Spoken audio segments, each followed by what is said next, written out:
Now, to make more sense of this macroeconomic fundamental and, of course, other burning economic issues, I'm being joined via Zoom from Abuja by Professor Ken Ife. He's a global economic consultant, development economist. He's also a macroeconomic and public policy analyst, entrepreneur, a keynote speaker whom for over 30 years in over 40 countries and delivered strategic programs within engineering, technical services, enterprise development, and public policy. Professor Ken Ife, thank you so much for your time. Good afternoon. Good afternoon, and thank you for having me. Prof, we're talking about FG's commencing discussions around restructuring our loans. That's where we stopped. Take it up from there. Yeah, I was saying that restructure, yes, maybe to some extent, but she made it very clear in the last night's interview that it wasn't really about refinancing, and that difference needs to be noted. The thing is that about 65%, according to the current budget for 2023, about 65% of the government revenue is going to be spent on servicing debt, and they've got to do something about it, because there are also rising costs. You've seen what flood is doing. Food prices are going to go through the roof, and that means inflation is going to jump. However we want it, it's going to go, because what is leading on inflation is food sub-basket index, which is about 23%. So all those headwinds are suggesting that we need to do something fairly urgently. So the minister is right in saying that she has to have a second look and not wait until it's too late. And that's exactly what she's doing. Prof, let's also look at this, the same write-up that we're talking on now, and the 2023 projections. You mentioned 65% to service debt. First, I would say, with what is on ground, how sustainable is this? Can we really meet up with this when the ballooning subsidy is also on one side? Well, there's every hope that by June, we would have gotten rid of the subsidy. That is a hope, and that's what is reflected in the budget. Obviously, if it doesn't happen, then there's going to be more prolonged suffering. But we hope that it might actually go before that June. Nobody now says anything about Dangote's refinery, because we will probably get 40% of that being in a free trade zone.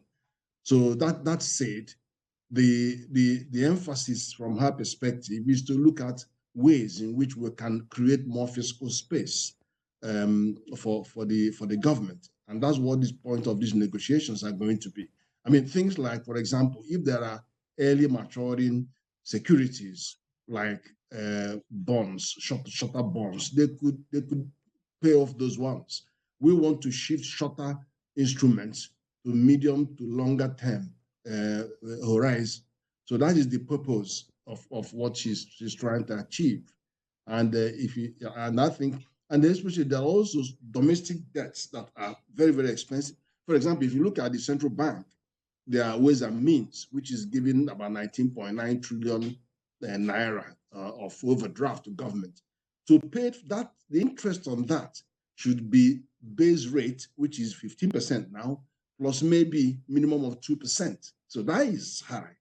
So it may well be that we're going to have to take out some bonds at a much, much lower rate and get rid of that, and then spread that obviously over a much longer time.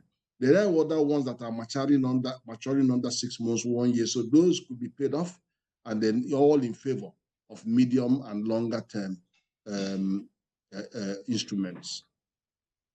While many will say the higher debt services because of course, rising interest rates, which is happening across board, Nigeria seems to also be interested in IMF's food security package. Sounds good, looking at what we faced with regards to flooding that might affect our agricultural production. But what is your take around this?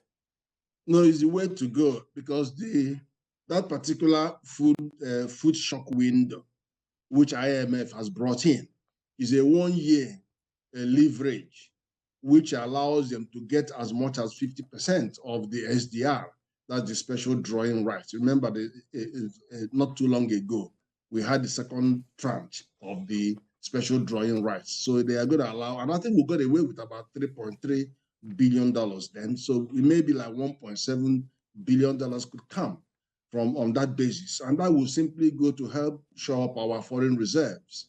And that will be good news. So we'll have to see that. And obviously, our need is very, very high because of the flood that has affected so many uh, inland basin areas and all the floodplains in the country. And you know that most of our rice are grown in floodplains. So that means that we are going to be in some kind of difficulty with rice production. That may even culminate to rapidly importing some rice to show up prices. Otherwise, the prices are going to hit the roof. So all of those are symptomatic of a great need for us to engage in that discussion on food shock window. I know we shied away from the restructuring, the G20 restructuring, but the minister has some explanations to give for that. But on this particular one, I think we ought to embrace it because it's going to help reduce some pressures. There is also a prediction talking about more people being wiped out by poverty one way or the other. Yes, many would argue some of this figures or data from the World Bank, but we see some of them. I would just like to ask you, in your thoughts, all of the social investment programs being instituted by government. I spoke to the coordinator of the NSIP here on the show yesterday, and he gave highlights of what's been happening. What do you make of the impact of programs like this one? Well, the thing is this, we had three major existential challenges in Nigeria.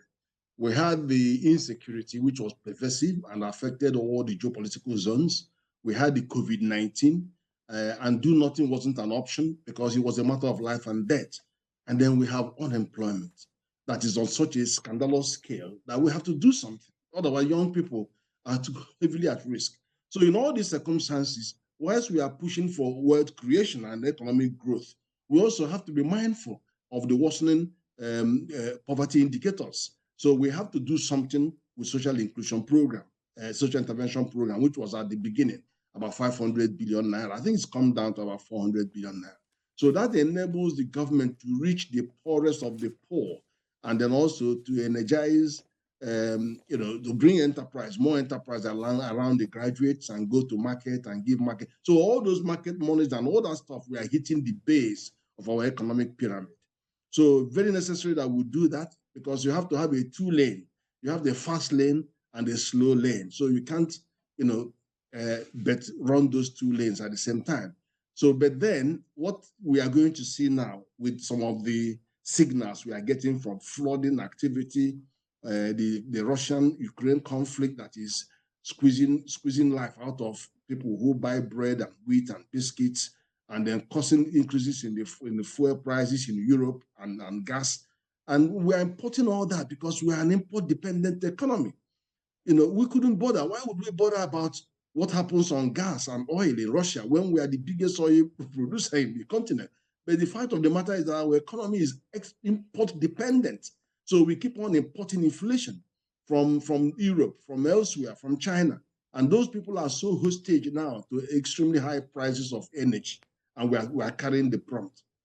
Okay, Prof, let's talk about the energy space before we move to GDP growth targets, which I see as a tall order, but we'll go there. The energy space, we've seen what's been happening with crude oil and what's happening to us as a country.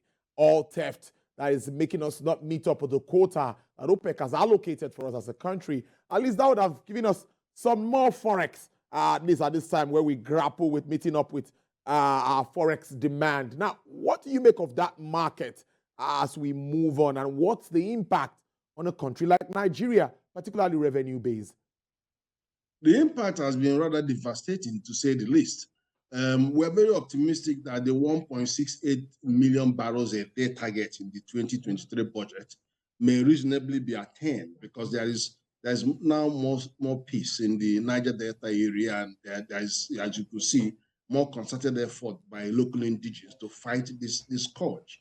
And we've also seen that the prices are reasonable, about $93 per barrel for our Brent crude, and our benchmark is not that bad. It's about $70. So there's a headroom, which means that there's a possibility of accretion to the reserves and possibly through the excess crude account.